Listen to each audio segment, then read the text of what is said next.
What is up, guys? Charlie Pangus here. So today I'm going to be recreating a design that I did a couple days ago, and it's for a tie-dye shirt. So this one's really fun, easy to do, easy to follow along with, I think. I will see you guys in Photoshop.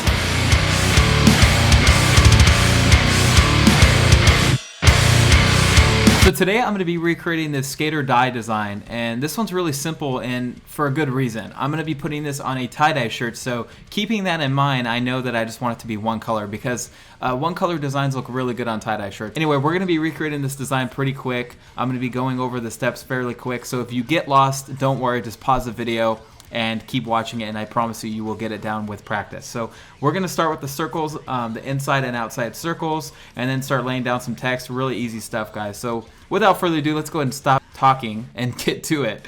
So we're going to hide the design, and I'm going to create a new folder, and I'm going to name this tutorial, and I'm going to keep all my layers in that tutorial folder. One thing I need to do is go to my shape tools and just draw out an ellipse, and I'm just going to hold in shift just so it does it proportionally. And it looks like it's not there, but it is because it is colored black, so you can't see it.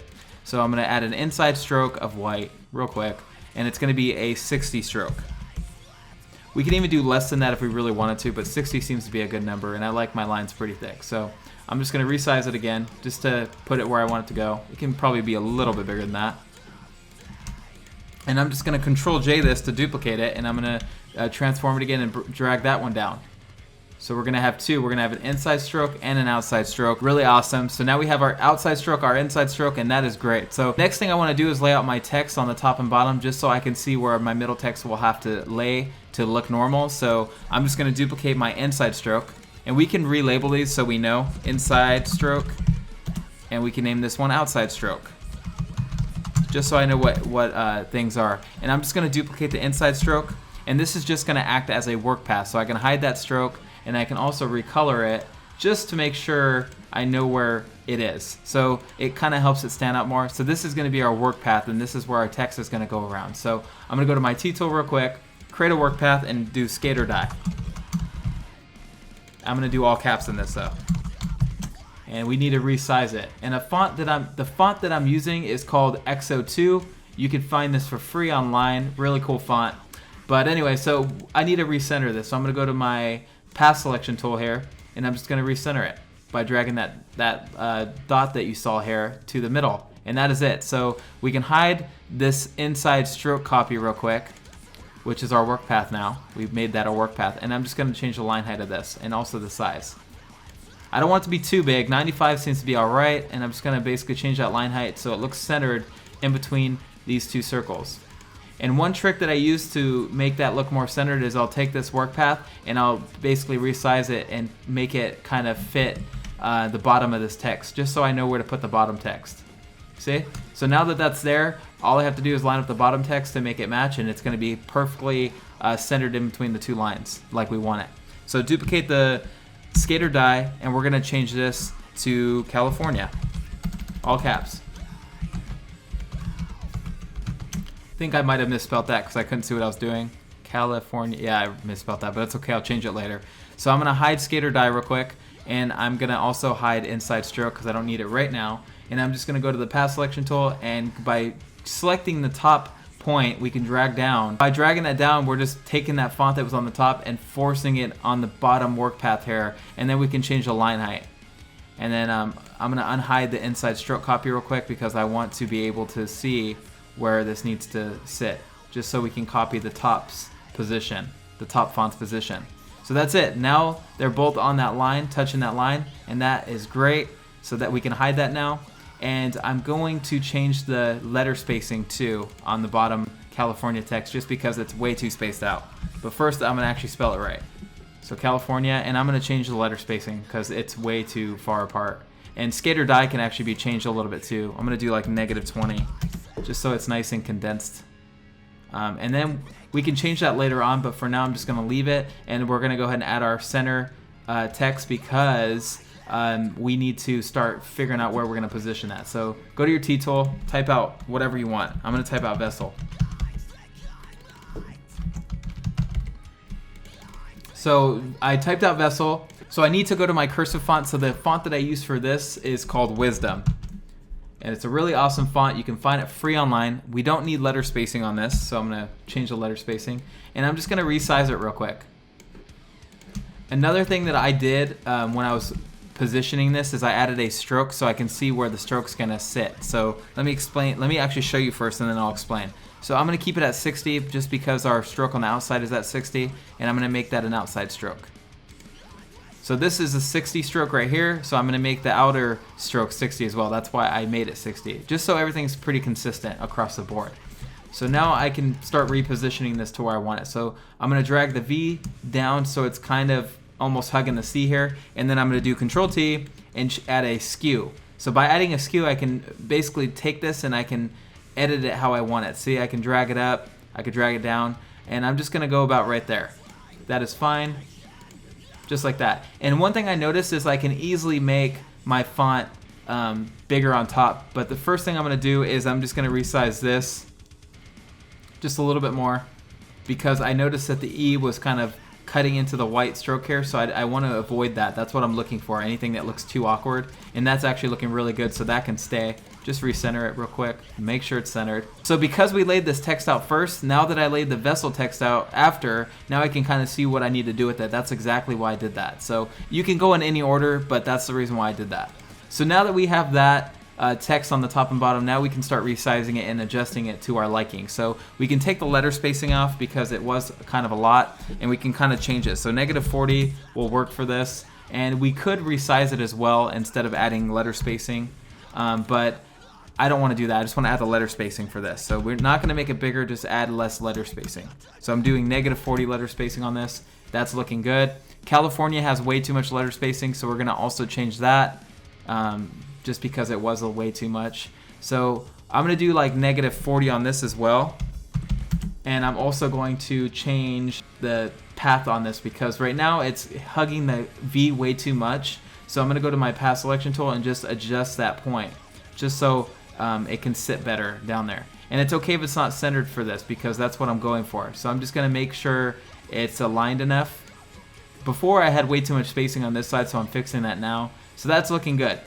So you can click OK on that, and now they both have -40 spacing, and they're both the same font weight, and they're both spaced the same. So they're both aligned in between these two strokes the same. So that's really good. Now we have that in place. Now what we need to do is add our rectangle. So this is really easy. Go to your rectangle tool, just draw out a quick rectangle, any size that you feel is necessary.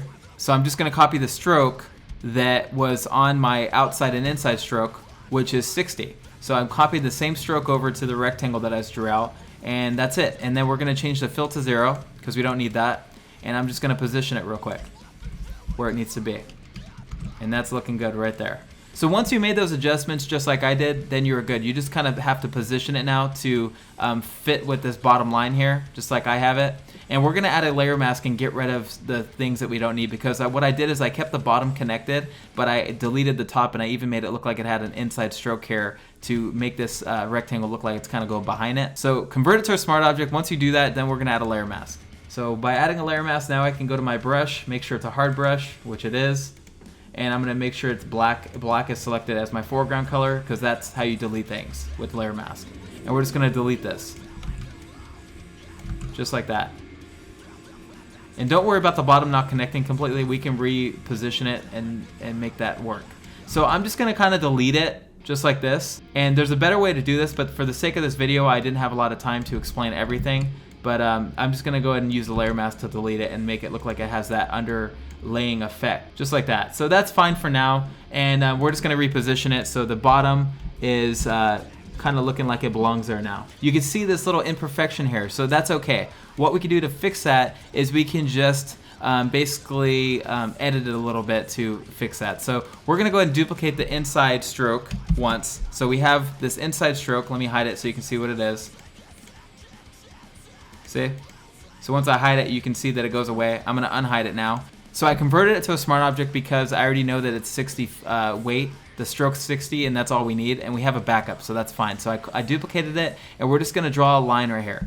So we're going to go to this little rectangle marquee tool, and we're just going to draw out a rectangle, and we're just going to delete that out of this stroke so it looks like it's actually completely flat, perfectly flat. So I'm going to add a layer mask, whilst having that marquee selected still, which is like the marching ants, and we're just going to invert that.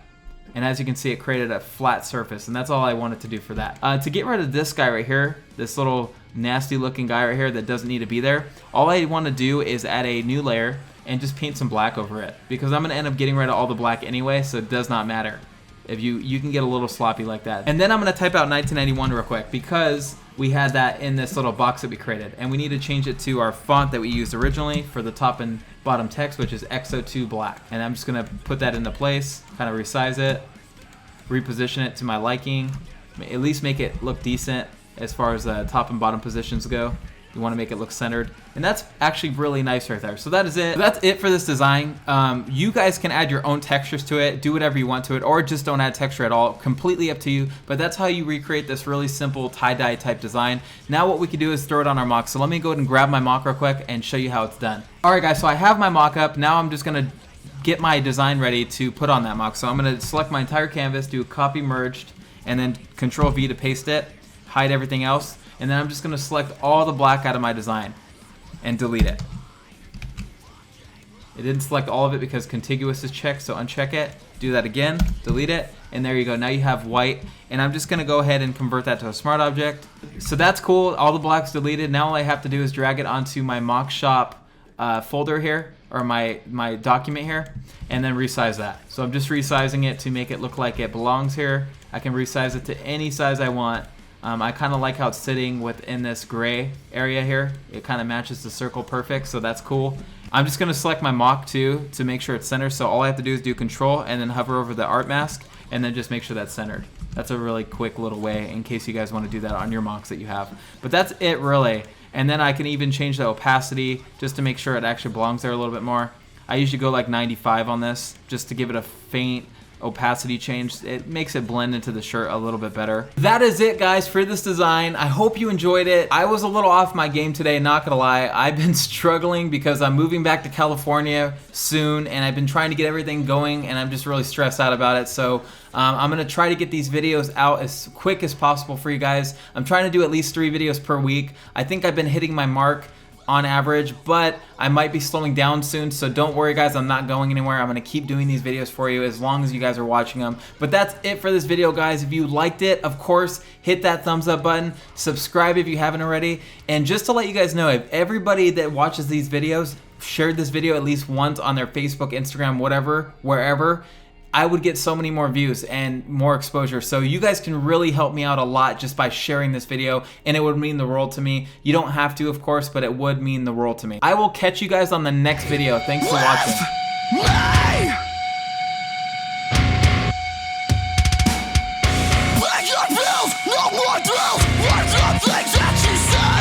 No more chills! Take things